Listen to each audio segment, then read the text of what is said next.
aquela ofensa que a gente chama ao bem jurídico que foi tutelado, tudo bem? Ou seja, aquele bem jurídico, né? A vida, a integridade física, a saúde, tudo isso é, na verdade, a ofensa a esse bem jurídico. Beleza. Basicamente, turma, quando a gente fala de erro médico, a gente fala de 3 tipos de dano. Ou a gente fala de dano material, ou a gente fala de dano moral, ou a gente fala de dano estético, ou a gente fala de todos eles, tudo bem? Então, os 3 danos que você pode buscar na ação de reparação por erro médico, a gente está falando de dano material, dano moral ou dano estético. Fundamento para isso. Vai lá no artigo 944 do Código Civil, bate o olho lá e diz assim: a indenização se mede pela extensão do dano. Extensão do dano. Qual é a extensão do dano, Fabrício? Como é que eu vou saber disso? Qual é a extensão do dano? É o juiz que vai avaliar. Se a gente estiver falando de danos materiais, de repente a extensão do dano vai ser efetivamente aquele valor que você gastou e precisa ser ressarcido. Se a gente estiver falando de danos morais, o prudente arbítrio do juiz vai auxiliar, na verdade, na designação, né, na apuração, talvez seja a melhor palavra, na apuração desses danos morais. Se for um dano estético, aí também o juiz vai poder observar em relação a isso e geralmente uma perícia também ajuda nessa questão de fixação da indenização do dano estético.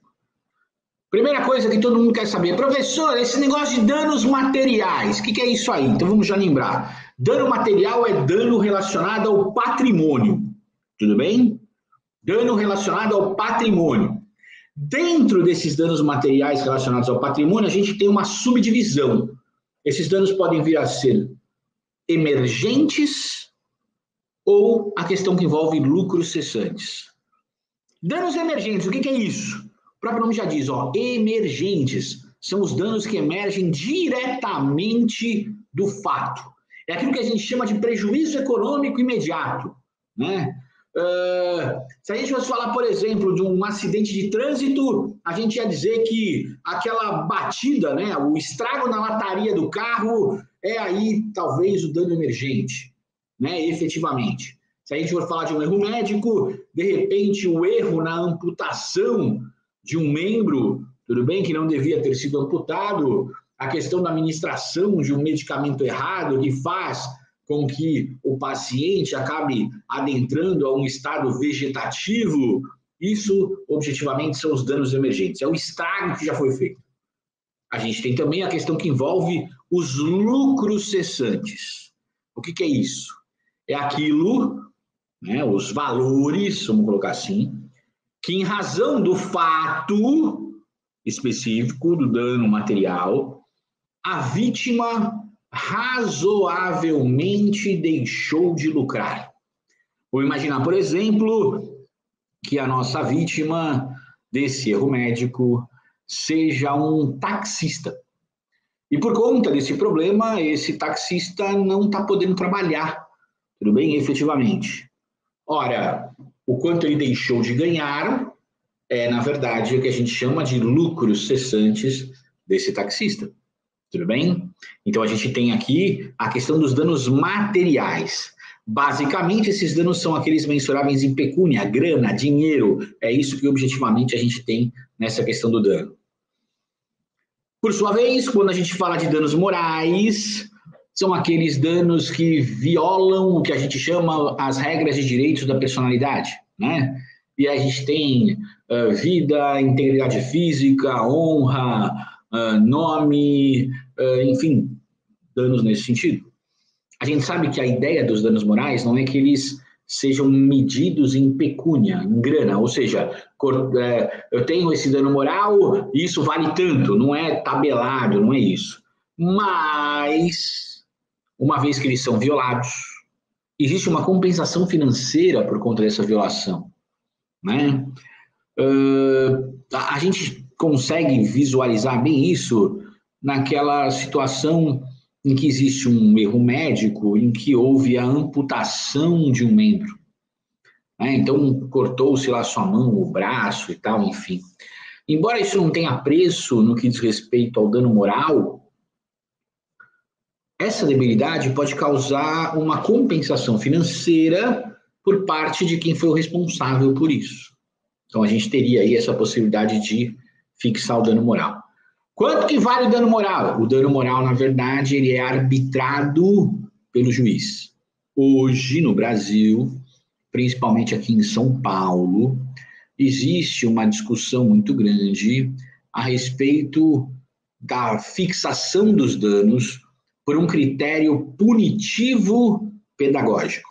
Ou seja, ele, na verdade, não vai ser somente para punir o ofensor, punir o causador do dano, mas também para criar nesse causador do dano a ideia de que ele precisa ser mais responsável para evitar que situações dessa forma voltem a ocorrer. Então, os danos morais são fixados dentro desse parâmetro pelos juízes. Os tribunais respeitam a mesma forma, e no STJ, inclusive, já existe há algum tempo uma ideia bem interessante em que esses danos são fixados numa operação binária que se fala, mais ou menos como o cálculo da pena no direito criminal. Né? Em outras palavras, num primeiro momento, para fixar esses danos morais, a gente analisa o fato em si, mediante precedentes jurisprudenciais que já existiriam para analisar esse valor, o quanto seria relacionado a isso, e posteriormente se aplica a situação que a gente chama de considerações agravantes ou atenuantes. Em outras palavras, o médico fez alguma coisa, ou o médico não fez nada, deixou escorrer. O médico levou essa vítima, ou socorreu essa vítima, ou continuou o tratamento relacionado a essa vítima. O que ele fez para poder ajudar a diminuir esse sofrimento ou esses danos? Isso levaria a indenização a um valor menor. Por outro lado, se nada disso tivesse sido feito, se a questão fosse ignorada, se o hospital também não tivesse realizado, por exemplo, as regras específicas de tratamento, se o plano de saúde não tivesse autorizado o tratamento, enfim, esses valores seriam aumentados exatamente porque houve um problema sério ou um vício relacionado a essa questão dos danos morais. Portanto, lembrando que não existe uma tabela e lembrando que quem arbitra é o judiciário, a gente precisa avaliar efetivamente qual é o dano para cada uma dessas situações. O Superior Tribunal de Justiça, o STJ, tem uma pesquisa muito fácil de você conseguir encontrar pela internet, onde você vai observar danos da maior monta relacionado a erros médicos, em que você consegue observar os parâmetros mínimos e máximos para que você possa aí estabelecer uma relação de causa e efeito e tentar atingir o mais próximo do valor que seria o dano almejado.